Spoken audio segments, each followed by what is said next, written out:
Hello everyone, this is chapter 26 of Out of My Mind by Sharon M. Draper. In the midst of all the commotion, Mr. Dimming seemed to get an inspiration.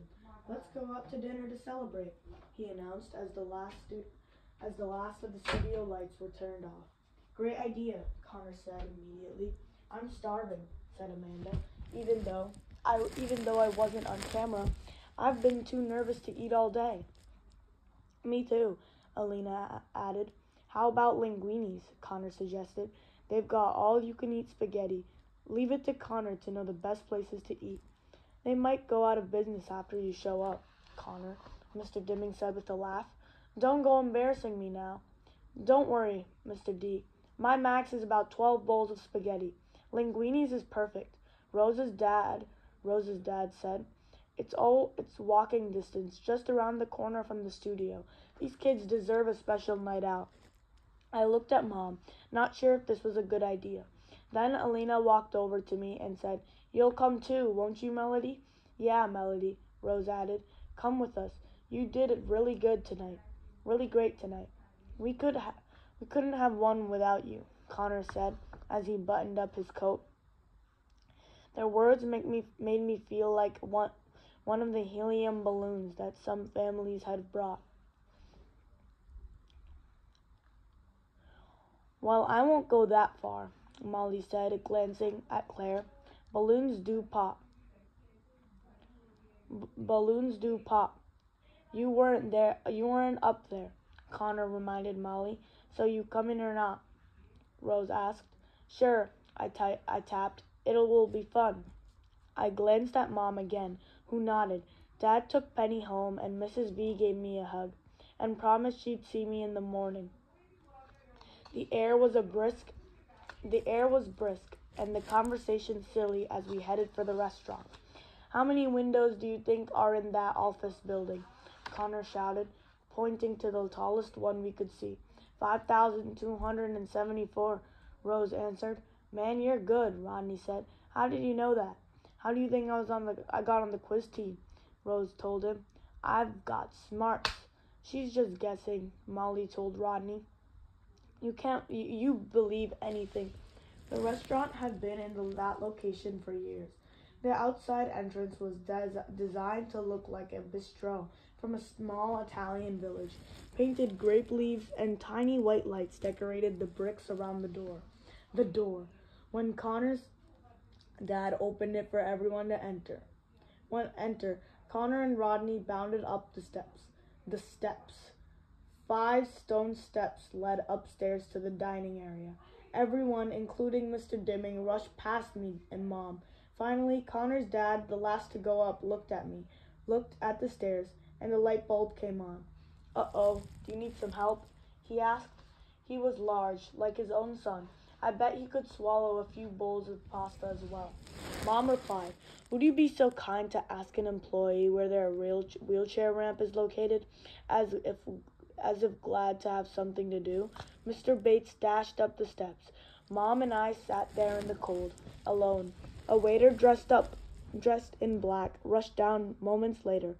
"I'm so sorry. We have an elevator in the back, but it went on the fritz this afternoon. The technician is coming to fix it first thing in the morning." "That's not going to help us tonight, is it?" Mom told him. Her voice was tight, but not angry. "I'd be glad to help you carry her up the steps," he offered. "No," I tapped. My eyes begged, Mom. Mom told him, Just hold the door for us, young man. We'll be fine." He did just that. Mom turned her back to the stairs, got a good grip on my chair, tilted it back slightly, and took a deep breath. I was so glad we had decided on the manual chair this morning. Mom gently rolled the back wheels up the edge of the first stone step. Pull, roll up, bump, first step. Pull, roll up, bump, second step. Pull, roll up, bump, third step. She paused and looked and took another breath. "We've done this before, many times. Pull, roll up, bump, fourth step. Pull, roll up, bump, fifth step." Then we finally rolled into the dining room, which was crowded with noisy, laughing customers. Over here, Melody, Mr. Dimming called as he saw us. Mom led me over to our very large table, and I was relieved to see that the group had left a spot for me. With all the kids on the team, plus their parents, we took up a big chunk of the table space in the place. In some restaurants, the tables are too low for my chair, but this time I was able to slide perfectly into place. Mom helped me take off my coat, then sat in the seat next to me. She gulped the water from her glass and asked for a refill. The waitress began to take orders. Rodney and his parents ordered a large mushroom and onion pizza.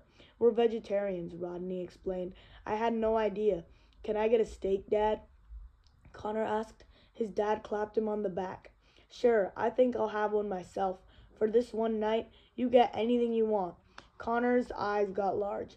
A whole chocolate cake? You'll barf, boy, his dad replied. I want the pasta delight, Rose told the waitress, with extra cheese. Me too, said Amanda. May I have the spaghetti and meatballs, please? Alina asked. Claire and Molly both ordered lasagna. When the waitress got to me and Mom, I was ready. I'll have a mac and cheese, please, I made Elvira say. The waitress looked a little surprised, since most of the machine was tucked under the table. But she was cool, and she acted if she got orders from many talkers every day. Sure, hun, coming right up. You want some salad with that? No thanks. She gave me a real big smile. Then took Mom's order. Only Mom would order a baked fish at an Italian restaurant. As we waited for our food, the cheerful mood continued. Our tables were very covered with white paper instead of tablecloths, so everybody,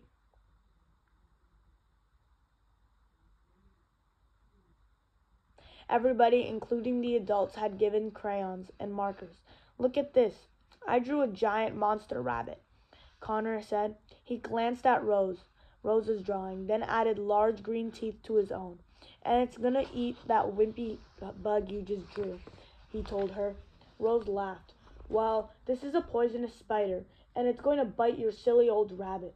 Rodney and Connor then lined up all the salt and pepper shakers and started tossing sugar packets over the barricade with forks and spoons as catapults.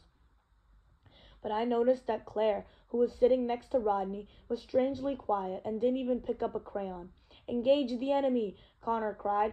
Score! You weren't even in my territory, man. Besides, you tossed the pink fake sugar stuff.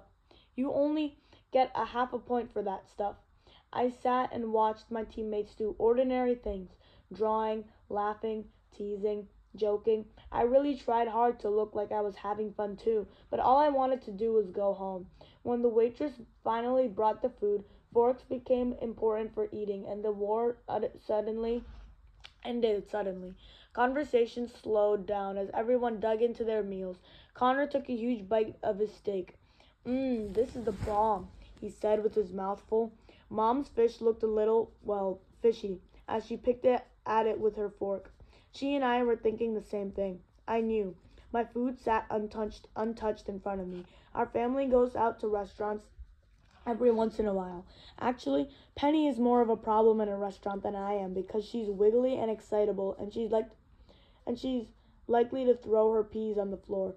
Usually, eating out doesn't bother me. Mom and Dad take turns spooning food into my mouth, and I ignore anyone who is rude enough to stare. But this was different. At school, I eat in a special area of the cafeteria with the other disabled kids. The aides put bibs on us. The aides put bibs on us, feed us, and wipe our mouths when we're done. With the exception of that sip of Coke at the competition, nobody on the team had ever really seen me eat, rather be fed. I don't know what to do.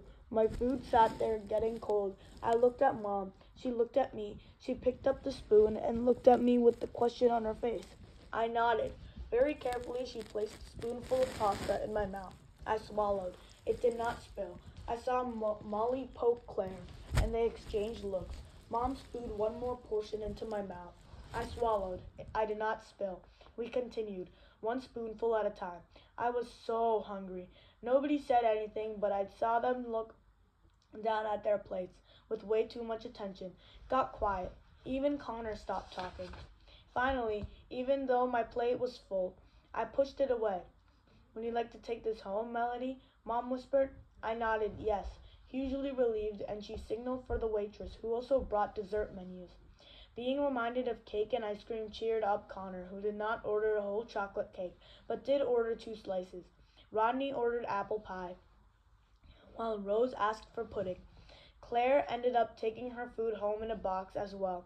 She had eaten almost nothing and barely said 2 words all evening. So what did you think was about that final question? That was too hard, Rodney said.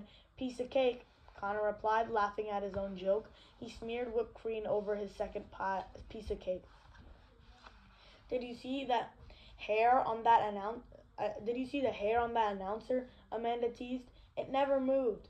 Must have been made of plastic, Rose said, laughing. What are you wearing to the DC competition? Rose asked Claire. Claire just shrugged. I wonder if we'll get to visit the White House while we're there, Amanda mused. That would be awesome. I believe it's on our agenda for Saturday, Mr. Dimming replied enthusiastically. I'm excited about that as well. So what's with you and Melody being best friends, Claire? Alina asked. Claire didn't answer, but she rubbed her hand over her forehead. I don't feel so good, she said weakly. Is it hot in here? No one had time to answer, but for at that, over her mouth, no one had time to answer, for at that moment Claire stood up suddenly, clamped her hand over her mouth, and stumbled from her seat. Are you okay? Mr. Dimming asked. Before he could finish the question, Claire threw up all over his new shoes. Ooh, gross, Connor said, obviously trying not to laugh. Poor thing, Rose said. Whoa, what a stink, man. Rodney covered his nose. Claire's mom rushed her to the bathroom. Mr. Dimming rushed out as well, I guess to clean off his shoes. I wonder if Claire felt embarrassed as I had while Mom was feeding me. Our little victory celebration was clearly over. Parents gathered coats and checks and paid their tabs. Claire returned from the restroom looking pale. No one mentioned the incident. We all headed for the steps. I thought Claire gets sick in the middle of a crowded restaurant, yet I'm the one everyone looks at sideways. They all waited for me and Mom. We took our time. Push gently, roll down, bump, top step. Push gently, roll down, bump, next step. Push gently, roll down, bump, third step. 5 bumps down to the ground of the steps. 5 bumps down to the ground to the bottom of the steps. And I was still so hungry. Okay, that is it for chapter number 26 of Out of My Mind by Sharon M. Draper. I'll be back later for chapter number 27.